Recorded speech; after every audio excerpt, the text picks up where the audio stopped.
energy and compose my emotions and come in here and treat it just like another race and just compete. Did you need to reset after NCAAs, or was this always more important than that? Outdoors or indoors? Well, outdoors, a couple weeks ago. No, I didn't. No, there's no reset. You don't have enough time for a reset. It was just kind of like.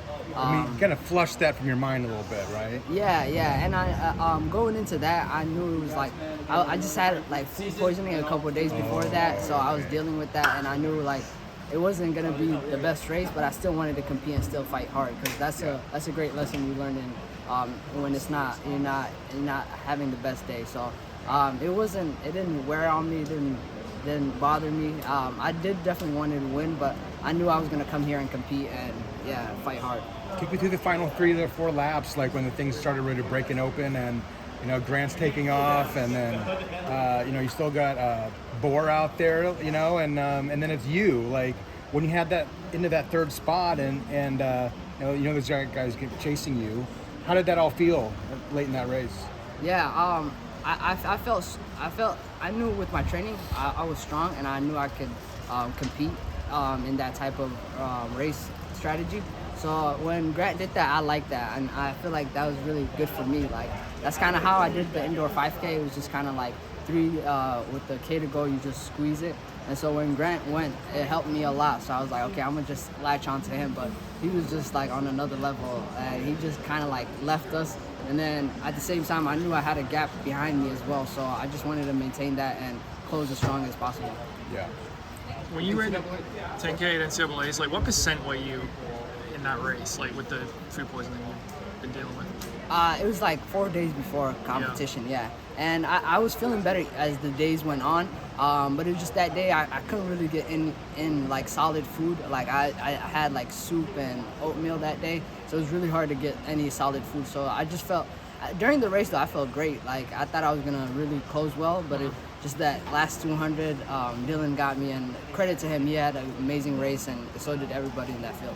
Yeah. How'd you go from being, you were one of the top guys the NCAA lost to you, but now, 2 national titles, you're on Team USA. Like, what do you attribute that big leap to?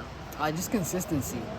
Just knowing like each year you get better as you develop, and you want to just make sure you come in each year fresh. Like I was able to use last year's training to push me into this year. So just the consistency and just being aware of like what you're doing. Like Coach Schmidt just like trains us mentally as much as he trains us physically. So it's like if you wanna improve, you gotta improve your mindset as well. So just definitely consistency and being patient. What does mental training look like for you guys? For us, it's just like understanding the task ahead and like living the lifestyle of like elite athlete.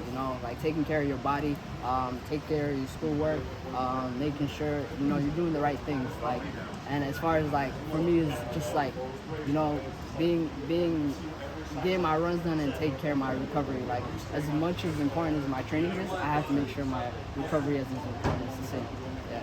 Did you think it would be defy the odds to get NCAA titles, and now you're on a US team? Did you think this was possible a couple years ago? A couple years ago, I don't think so. I'm not gonna lie.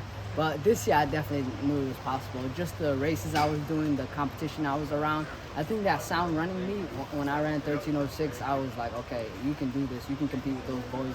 But I knew it was gonna be difficult, man. The U.S. teams are like hard to make now. So you just gotta come in and compete and focus. Like Coach told me, like everybody's here to make a team, but so when they're not in reach of making that team, they just give up. But we're racing for every place. We're racing for place today. So I just focused on that, focused on competing. The same thing I've been doing all year, and I was glad to come out with top 3 position. What did Coach Schmidt say to you right before the race? He said, "You got this." He's like, "You're in shape. You've been knocking out great workouts, and just believe in yourself, believe in your instincts, and if you need to go." And he's like, just compete for place. He kept telling me that, compete for place. We're not here to make a team, we're here to compete. So when you compete, you get everything that you want. You're wearing the NAU shirt, ran in the NAU jersey. Was that the last race in an NAU jersey for you? We're gonna see. We're gonna find out this weekend. I definitely gonna look at for the future, like look at some of the things as far as like if it's beneficial for me to come out this summer, I'll come out. And if I want to come back for a cross country season, and excited for that part. But we'll see. We'll look at some of the things that offers and stuff like that, and then decide on that. Yeah. What do you think you'll know about it?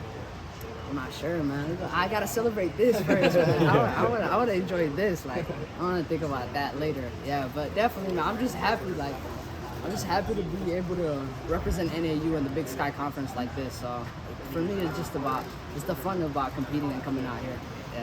You already have 2 team NCAA cross country titles, so would it be like trying to go for the individual title, or you just like being with the team guys? title. Yeah, the guys, man. Cross country is it's a different type of vibe. The season, you know, it's all a distance that whole fall season. So for me, it's the team, man.